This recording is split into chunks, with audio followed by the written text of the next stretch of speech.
Hello friends, welcome to Kaippunyam. ഇന്ന് ഞാൻ ചെയ്യാൻ പോകുന്നത് ഹൈദരാബാദി ചിക്കൻ ദം ബിരിയാണിയാണ്. നല്ല ടേസ്റ്റായിട്ടും മണമായിട്ടുമുള്ള ഒരു ബിരിയാണിയാണ്. നിങ്ങൾ എല്ലാവരും ചെയ്ത് നോക്കണം. ചോറെല്ലാം ഒന്നോടൊന്ന് ഒട്ടാതെ നല്ല പെർഫെക്റ്റ് ആയിട്ട് വന്നിട്ടുണ്ട്. ഇതേപോലെ നോക്കി നിങ്ങളും ചെയ്ത് നോക്കണം. ഇനി ഇതെങ്ങനെയാണ് ചെയ്യുന്നതെന്ന് നോക്കാം. ഇതിനു വേണ്ടി ഞാനിവിടെ ഒരു 3 സവാള വറുത്തതെടുത്ത് വെച്ചിട്ടുണ്ട്. അത് ഈ 1/2 കിലോ ചിക്കൻ കഴുകി വൃത്തിയാക്കിയതിലോട്ട് നല്ല പൊടിച്ച് ഇട്ട് കൊടുക്കണം. പിന്നെ അതിലേക്ക് 1 സ്പൂൺ വെളുത്തുള്ളിയും 1 സ്പൂൺ ഇഞ്ചിയും അരച്ചതിട്ട് കൊടുക്കണം. പിന്നെ കുറച്ച് പുതിന ഇലയാണ്. ആവശ്യത്തിന് ഉപ്പിട്ട് കൊടുക്കണം.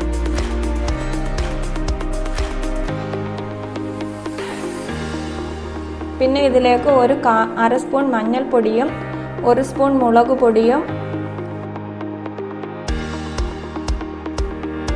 1 സ്പൂൺ മല്ലിപ്പൊടിയും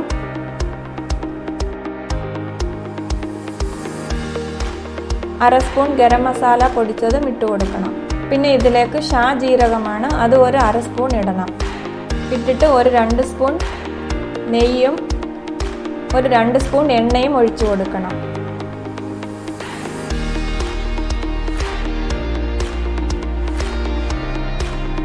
കൊടുത്തിട്ട് ഇത് കൈകൊണ്ടൊന്ന് നല്ല മിക്സ് ചെയ്ത് എടുക്കണം.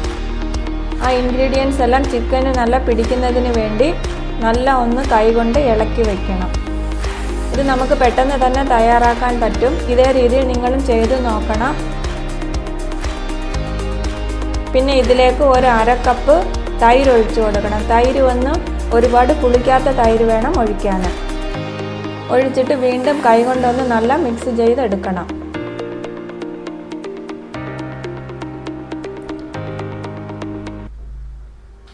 പിന്നെ ഇതിലേക്ക് 2 പച്ചമുളക് കട്ട് ചെയ്തിട്ടിട്ട് അത് കൈകൊണ്ടൊന്ന് ഇളക്കി ഇത് 1 മണിക്കൂർ മാറ്റി വെക്കണം. ഇനി നമുക്ക് അരി വേവിക്കാം. അതിനുവേണ്ടി ഒരു പാത്രം അടുപ്പത്ത് വെച്ച് വെള്ളം വെക്കണം.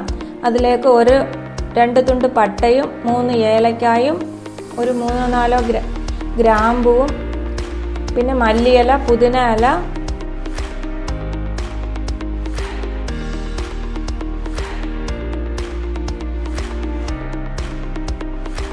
ഒരു 1/2 സ്പൂൺ ഷാജീരകം. ഈ സമയത്ത് നമുക്ക് അരി കഴുകി വെക്കണം. പിന്നെ ഇതിനാവശ്യമായ ഉപ്പിട്ട് കൊടുക്കണം. ഞാനിവിടെ 1/2 കിലോ അരിയാണ് എടുത്തിരിക്കുന്നത്. ബാസ്മതി റൈസാണ് എടുത്തിരിക്കുന്നത്. ഹൈദരാബാദി ബിരിയാണിക്ക് ബാസ്മതി റൈസാണ് നല്ലത്. വെള്ളം തിളയ്ക്കുമ്പോൾ നമുക്ക് ഇതിലേക്ക് അരി ഇട്ട് കൊടുക്കണം. അരി ഒരുപാട് വേകരുത്. ഒരു 80% വെന്താൽ മതി.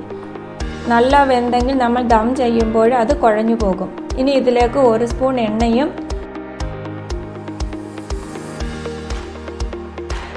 1/2 ലെമണും പിഴിഞ്ഞൊഴിക്കണം. അങ്ങനെ ചെയ്താൽ നമുക്ക് ചോറ് ഒട്ടാതെയും കുഴയാതെയും കിട്ടും.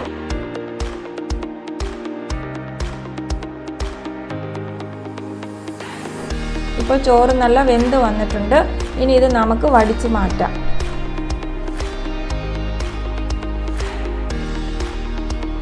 ഇനി നമുക്ക് ചിക്കൻ വേവിക്കണം. അതിനുവേണ്ടി ഒരു പാത്രം അടുപ്പത്ത് വെച്ച് നമ്മൾ മാറ്റിവെച്ച ചിക്കൻ ഇതിലോട്ട് ഇട്ട് കൊടുക്കണം. വെള്ളമൊന്നും ഒഴിക്കരുത്. അതിലുള്ള തൈരും പിന്നെ ചിക്കൻ്റെ വെള്ളവും എല്ലാം ഇറങ്ങുമ്പോൾ ഇതിനാവശ്യമായ വെള്ളം കിട്ടും. അതുകൊണ്ട് വെള്ളം ഒഴിക്കാതെ വേണം നമുക്കിത് വേവിച്ചെടുക്കാൻ. അത് തിളയ്ക്കുമ്പോൾ നല്ല വെള്ളം വരും. ഇപ്പോൾ ചിക്കൻ നല്ല തിളച്ച് പകുതി വെന്ത് വന്നിട്ടുണ്ട്. ഇനി ഒരു 10 നിമിഷം കൂടെ വെച്ചാൽ ചിക്കൻ നല്ല നമുക്ക് വെന്ത് വെള്ളമെല്ലാം കറക്റ്റായിട്ട് വറ്റി കിട്ടും. ഇപ്പോൾ ചിക്കൻ കറക്റ്റായിട്ട് വന്നിട്ടുണ്ട്. ഇനി നമുക്ക് ദം ചെയ്യാം. അതിനുവേണ്ടി ഒരു പാത്രം എടുത്തിട്ട് അതിന് അടിഭാഗത്ത് 2 സ്പൂൺ നെയ്യ് ഒഴിക്കണം. നെയ്യ് ഒഴിച്ചതിന് ശേഷം ചോറിട്ട് കൊടുക്കണം. പിന്നെ അതിന് മുകളിൽ നമ്മൾ വേവിച്ച് വെച്ചിരിക്കുന്ന ചിക്കൻ ഇട്ട് കൊടുക്കണം.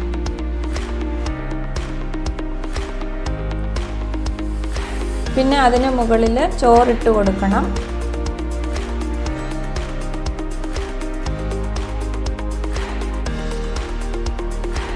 ഇനി ഇതിന് മുകളിൽ നമ്മൾ വറുത്ത് വെച്ചിരിക്കുന്ന ഉള്ളിയും പിന്നെ കുറച്ച് പുതിന ഇല, മല്ലിയില ഇട്ട് കൊടുക്കണം.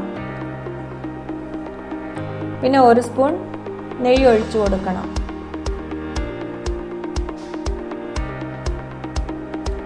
ഇനി ഇതിന് മുകളിൽ ബാക്കി വരുന്ന ചിക്കനും വെച്ച് കൊടുക്കണം. ഈ ചാനൽ കണ്ടുകൊണ്ടിരിക്കുന്ന നിങ്ങൾ സബ്സ്ക്രൈബ് ചെയ്തില്ലെങ്കിൽ ഈ വീഡിയോയുടെ താഴെ ഒരു റെഡ് കളർ ബട്ടൺ ഉണ്ട്, അത് പ്രസ് ചെയ്യണം. അതേപോലെ തന്നെ അതിനടുത്തുള്ള ബെൽ ഐക്കൺ പ്രസ് ചെയ്താൽ ഞാനിടുന്ന വീഡിയോയ്ക്ക് നിങ്ങൾക്ക് നോട്ടിഫിക്കേഷൻ കിട്ടും. ഈ വീഡിയോ നിങ്ങൾക്ക് ഇഷ്ടമായ ലൈക്ക് ചെയ്യാനും ഷെയർ ചെയ്യാനും മറക്കരുത്. നിങ്ങളെല്ലാവരും ചെയ്തു നോക്കണം. ഇനി ഇതിന് മുകളിൽ കുറച്ച് കുങ്കുമപ്പൂ ഞാൻ പാല് കലക്കി വെച്ചിരുന്നു, അത് ഇതിന് മുകളിൽ ഒഴിച്ചു കൊടുക്കണം. അതിനുശേഷം ഇതിന് മുകളിൽ മല്ലിയില, പുതിനയില, നെയ്യ്, ഒരു 2 സ്പൂൺ എണ്ണ ഒഴിച്ച് നമുക്ക് ദം ചെയ്യാം. ഇതേ രീതിയിൽ തന്നെ നിങ്ങൾ ചെയ്തു നോക്കണം. എല്ലാ വീഡിയോയും ഞാൻ ചെയ്തു നോക്കിയിട്ട് നല്ല ടേസ്റ്റ് ആയത് മാത്രമേ അപ്ലോഡ് ചെയ്തിട്ടുള്ളൂ. അതേപോലെ നിങ്ങൾ ഇതേ രീതിയിൽ തന്നെ ചെയ്തു നോക്കിയിട്ട് കമൻറ്റ് ബോക്സിൽ എഴുതണം.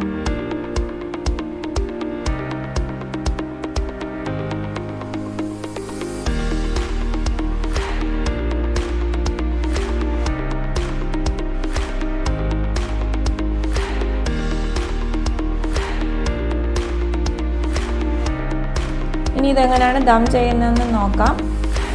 ഒരു ദോശക്കല്ല് അടുപ്പിൽ വെച്ച് ചൂടാക്കണം. ചൂടാക്കിയിട്ട് അതിന് മുകളിൽ ഇത് എടുത്തു വെക്കണം. എടുത്തു വെച്ചിട്ട് ഒരു വാഴയില കൊണ്ട് മൂടിയിട്ട് അതിന് മുകളിൽ ഒരു തുണി കൊണ്ട് അടച്ചു വെക്കണം. ആവി ഒട്ടും വെളിയിൽ പോകരുത്. അതിന് മുകളിൽ ഒരു വെയിറ്റ് എടുത്ത് വെക്കണം. ഒരു അരമണിക്കൂർ വെച്ച് എടുക്കണം. എടുത്തു കഴിഞ്ഞാൽ നമുക്ക് ചോറ് കറക്റ്റായിട്ട് കിട്ടിയിട്ടുണ്ട്. മണം തുറക്കുമ്പോൾ തന്നെ മണം സൂപ്പറായിട്ട് വരുന്നുണ്ട്. നിങ്ങളെല്ലാവരും ചെയ്ത് നോക്കണം. അരിയെല്ലാം കറക്റ്റായിട്ട് വെന്ത് നല്ല പെർഫെക്റ്റായിട്ട് വന്നിട്ടുണ്ട്.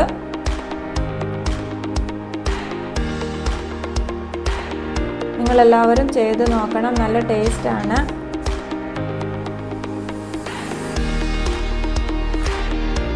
ചിക്കനെല്ലാം നല്ല കറക്റ്റായിട്ട് വെന്ത് വന്നിട്ടുണ്ട്. നല്ല കളർഫുള്ളായിട്ടുള്ള ഒരിതാണ്. നിങ്ങൾ ചെയ്ത് നോക്കണം. Thank you.